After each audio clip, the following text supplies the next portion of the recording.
matin, 5h, 7h, Mathieu Noël. Voici pour les titres de ce 7 janvier, mais l'actualité du jour, c'est aussi la rouverture de la maison d'arrêt de la Santé après 4 ans de travaux. Une prison située au cœur de Paris dans le 14e arrondissement, inaugurée en 1867. Elle n'avait jamais été rénovée en profondeur et était devenue le symbole du délabrement des prisons françaises.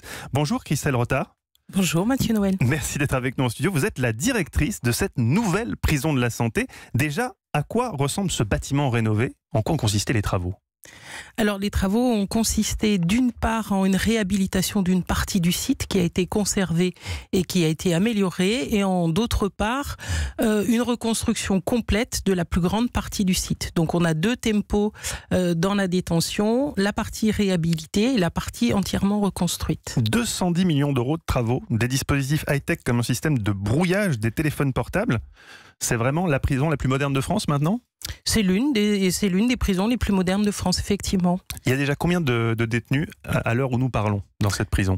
Alors, il y a toujours eu des détenus dans l'établissement tout au long des travaux. C'est le quartier de semi-liberté qui a été maintenu en activité tout au long de la phase de travaux. Mais alors, c'est quoi la question qu'on peut se poser quand on parle d'une rénovation de prison? C'est quoi l'objectif premier des travaux de rénovation d'une prison? C'est améliorer le quotidien des prisonniers ou garantir leur isolement plus efficacement? On a vu dernièrement des évasions spectaculaires. Quel est le but principal poursuivi? Le but initial de la rénovation ou de la reconstruction d'un établissement pénitentiaire, c'est d'améliorer les conditions de détention des personnes qui y sont hébergées, évidemment. Et alors justement, à l'heure où on parle de la surpopulation carcérale, les chiffres sont impressionnants, plus de 71 000 détenus pour 60 000 places, donc on voit vite que le ratio n'est pas bon. Près du tiers des personnes incarcérées sont dans l'attente de leur jugement. Concrètement, ça signifie que faute de place, chaque soir, 32 000 détenus en France dorment sur un lit d'appoint ou sur un matelas à même le sol. Est-ce que c'est un système qui peut tenir à long terme, ça, malgré les travaux que vous avez entrepris dans la prison de la Santé? Alors, dans les 30 dernières années, il y a eu des programmes immobiliers nombreux et une augmentation de la part de places de prison dans les établissements pénitentiaires. On a un nombre de places nettes qui s'élève à près de 30 000 places par rapport à la situation qui était celle de la fin des années 80. Donc, il y a une amélioration, effectivement, de la situation, mais on n'est pas encore arrivé au niveau qui nous permet d'aboutir à l'encellulement individuel de toutes les personnes qui sont écrouées. Mais quel serait le niveau qui vous permettrait ça? Pour lutter contre cette surpopulation, le gouvernement a promis la création de 7 000 places de prison d'ici la fin du quinquennat, parallèlement à une redéfinition de l'échelle des peines. Ça ferait baisser la population carcérale de 8 000 détenus, la ramenant à ses niveaux de 2008-2010 à peu près, selon la garde des Sceaux Nicole Belloubet. Est-ce que c'est suffisant comme objectif déjà? Est-ce que déjà en termes d'objectifs on est bien? Un programme immobilier, c'est quelque chose de très long à décider politiquement et à mettre en œuvre ensuite. Donc les objectifs qui sont ceux du gouvernement sont tout à fait louables et commencent à répondre effectivement à la situation. Je parlais de l'objectif du gouvernement de 7 000 places avant la fin du quinquennat qui avait été initialement annoncé. Pour l'heure, apparemment, seulement 600 places seront créées en 2019. On est quand même très loin. Il ne va pas y avoir beaucoup de changements du coup pour les conditions de détention des prisonniers. Alors, l'autre aspect de l'amélioration générale de l'encellulement dans les établissements pénitentiaires, c'est la réforme judiciaire qui est annoncée, dont les débats vont reprendre au Parlement. Donc ça, c'est l'autre axe. Il n'y a pas que la création nette de places de prison, mais il y a aussi toute l'échelle des peines qui est en cours de rediscussion. Ce sont ces deux aspects-là qui jouent.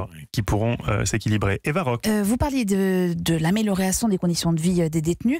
Est-ce que cette nouvelle maison d'arrêt va aussi modifier le travail des surveillants? Indéniablement, oui, bien sûr.